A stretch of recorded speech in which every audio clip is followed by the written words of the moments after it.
السلام علیکم ورحمۃ اللہ وبرکاتہ۔ ہم آپ صلی اللہ علیہ وسلم کے اخلاق کے بارے میں گفتگو کر رہے تھے۔ آپ صلی اللہ علیہ وسلم کے اخلاق ہم قرآن سے لے سکتے ہیں، اور وہ کتابیں جو سیرت کے موضوع پر لکھی گئیں ان کتابوں میں آپ صلی اللہ علیہ وسلم کے اخلاق کو محفوظ کیا گیا۔ تو خلق کائنات نے آپ صلی اللہ علیہ وسلم کے بارے میں فرمایا وما ارسلناک الا رحمۃ للعالمین، کہ اے محبوب صلی اللہ علیہ وسلم، ہم نے آپ کو سارے جہانوں کے لیے، تمام عالموں کے لیے رحمت بنا کر بھیجا۔ تو حضور سراپا رحمت ہیں، تمام جہانوں کے لیے عالمگیر رحمت ہیں، تمام انسانوں کے لیے اللہ کے نبی کی ذات رحمت ہے۔ تو آپ کے اخلاق بھی رحمت والے ہیں۔ کچھ لوگوں نے آپ صلی اللہ علیہ وسلم کی ذات اقدس پر اعتراض کیا، حضور کے افعال پر اعتراض کیا، خصوصاً وہ اعتراض کہ اسلام تلوار کے بل بوتے پھیلا ہے، اسلام کو جو وسعت ملی ہے وہ تلوار کے ذریعے ملی ہے۔ تو حضور کے اخلاق پھر کہاں گئے؟ تو دوستو، یہ سراسر آپ صلی اللہ علیہ وسلم کی ذات اقدس پر، دین پر اعتراض ہے۔ مستشرقین نے کیا ہے۔ میرے سامنے حضرت بیروی علیہ الرحمہ کی کتاب موجود ہے۔ موضوع طویل ہو جائے گا کہ بلال کو کس چیز نے آمادہ کیا کہ وہ کلمہ پڑھے، اسلام میں داخل ہو، اور ابو ذر غفاری رضی اللہ تعالی عنہ اپنے بھائی کو بھیج کر معلوم کرتا ہے کہ وہ نبی کیسا ہے۔ عثمان بن مظعون رضی اللہ تعالی عنہ بیت اللہ یعنی مطاف میں بیٹھ کر وہ آپ صلی اللہ علیہ وسلم کا قرآن سنتا ہے تو مسلمان ہو جاتا ہے۔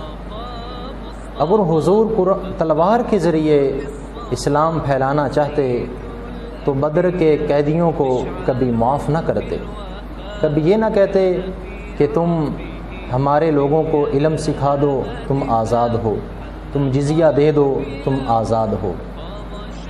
اگر تلوار کے ذریعے ہوتا تو اللہ کے نبی ان کا سر قلم کر دیتے، تو اللہ کے نبی نے ایسا نہیں کیا۔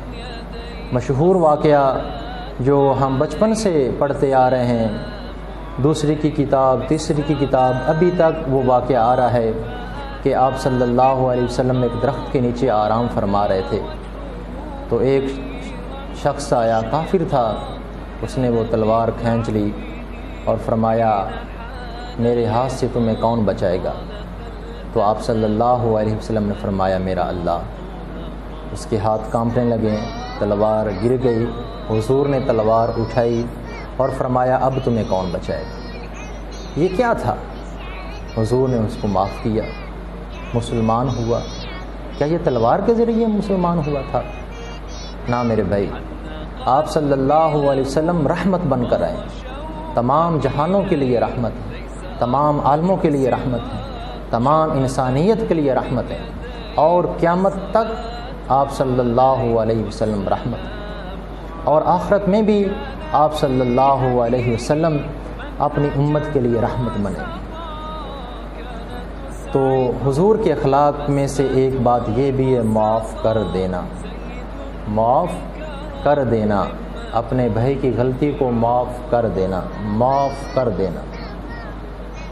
اور معافی دینے پر آپ صلی اللہ علیہ وسلم کی حدیث مبارکہ ہے، جو آپ صلی اللہ علیہ وسلم نے معاف کرنے والے کو بشارت دی ہے کہ جب دو آدمی آپس میں جھگڑ پڑتے ہیں، ایک حق پر ہوتا ہے اور دوسرا جھوٹا ہوتا ہے، یہ قاعدہ بھی ہے، یہ ہو ہی نہیں سکتا دونوں جھوٹے ہوں یا دونوں سچے ہوں، ایک جھوٹا ہوگا ایک سچا ہوگا، اور جو سچ پر ہے، حق پر ہے، وہ اس لیے بات کو چھوڑ دیتا ہے، نظر انداز کر دیتا ہے، معاف کر دیتا ہے کہ جانے دے یار، میں نے اس کو معاف کر دیا، حق کے ہوتے ہوئے، سچا ہوتے ہوئے، تو اللہ کے نبی نے فرمایا اس کو جنت کے بیچ میں محل ملے گا۔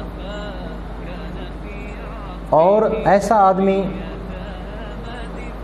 جو جھوٹا ہے، وہ یہ سوچتے ہوئے یار میں تو جھوٹا ہوں، ایسے ہی میں جناب اس مسئلے میں الجھا ہوا ہوں، وہ یہ سمجھ کر اور اللہ کی رضا کے لیے چپ کر جاتا ہے، معاملہ چھوڑ دیتا ہے، جھگڑا چھوڑ دیتا ہے، تو آپ صلی اللہ علیہ وسلم نے فرمایا اس شخص کو جنت کے کنارے پر محل ملے۔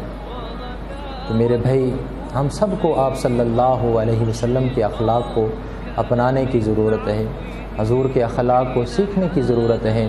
ہم نمازی بھی ہیں، ہم روزے دار بھی ہیں، ہم حاجی بھی ہیں، ہم جہادی بھی ہیں، سب کچھ ہیں، اگر ہمارے اخلاق اچھے نہ ہوئے تو میرے بھائی ہمیں جواب دینا ہوگا۔ اس لیے آج جو بہت زیادہ ضرورت ہے وہ اپنے آپ کو اخلاقی طور پر اچھا کرنے کی ضرورت ہے۔ والسلام۔